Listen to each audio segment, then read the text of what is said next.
अमेरिकी राष्ट्रपति Donald Trump जब से सत्ता में आए हैं तब से टैरिफ वाला गेम चालू है। टैरिफ की वजह से बीते 6 महीनों में अंतर्राष्ट्रीय स्तर पर कई बड़े बदलाव भी देखने को मिले हैं। इन बदलावों से भारत भी नहीं बच पाया है। अमेरिका ने इस समय भारत पर 50% का टैरिफ लगा रखा है। भारत को लेकर रोज नए नए बयान देते रहते हैं।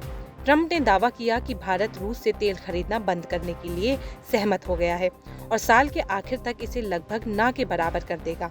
हालांकि उन्होंने कहा कि ये एक प्रोसेस है और इसमें कुछ समय लगेगा। वहीं इस पर भारतीय विदेश मंत्रालय ने मीडिया के सवालों का जवाब देते हुए कहा कि बदलते एनर्जी हालात में भारतीय कंज्यूमर्स के हितों की रक्षा करना सरकार की लगातार प्राथमिकता बनी हुई है।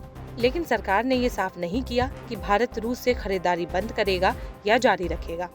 फॉर्च्यून इंडिया की एक रिपोर्ट के अनुसार अगर भारत रूसी तेल खरीदना बंद कर देता है तो उसे प्रतिदिन लगभग $3.2 मिलियन से $6.4 मिलियन का आर्थिक नुकसान हो सकता है।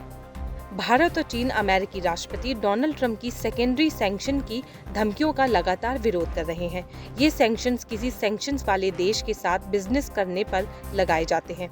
ये दोनों देश रूस से तेल खरीदना जारी रखे हुए हैं। अमेरिका का मानना है कि इससे रूस को आमदनी होती है, जिसका इस्तेमाल वो यूक्रेन के साथ युद्ध में कर रहा है। फॉर्च्यून इंडिया को बताया गया कि भारत हर दिन 1.6 से 1.7 मिलियन बैरल रूसी तेल इंपोर्ट करता है, जो देश के कुल कच्चे तेल इंपोर्ट का लगभग 30% है। ये किसी भी एक देश से ज्यादा है। पश्चिमी प्रतिबंधों के कारण इंडियन ऑयल मार्केटिंग कंपनीज, जिसमें Indian oil, Bharat petroleum corporation और हिंदुस्तान पेट्रोलियम शामिल हैं, रोसनेफ्ट और लुकोइल जैसे प्रोड्यूसर से सीधे खरीदारी की बजाय रूसी बिचौलियों के जरिए कच्चा तेल खरीद रही है। DW की एक रिपोर्ट के अनुसार भारत का रूस से तेल खरीदना 2021 से 2024 तक लगभग 19 गुना बढ़ गया है, जो 0.1 मिलियन बैरल प्रतिदिन से बढ़कर 1.9 मिलियन बैरल प्रतिदिन हो गई है। जबकि चीन की खरीदारी 50% बढ़कर 2.4 मिलियन बैरल प्रतिदिन हो गई है। भारत की कुल रिफाइनिंग जरूरत लगभग 5.4 मिलियन बैरल प्रतिदिन है। ONGC, oil India, Reliance industries और केन इंडिया के नेतृत्व में घरेलू प्रोडक्शन डिमांड का सिर्फ 13 से 14% ही पूरा करता है, जिससे लगभग 86% जरूरत इंपोर्ट से पूरी करनी होती है।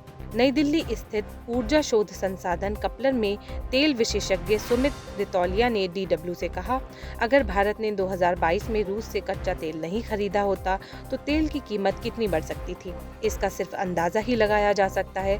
$100, $120 या शायद $300 प्रति बैरल तक की कीमतें बढ़ सकती थी। अगर भारत रूसी तेल खरीदना बंद करे तो पेट्रोल और डीजल की कीमतें बढ़ सकती हैं।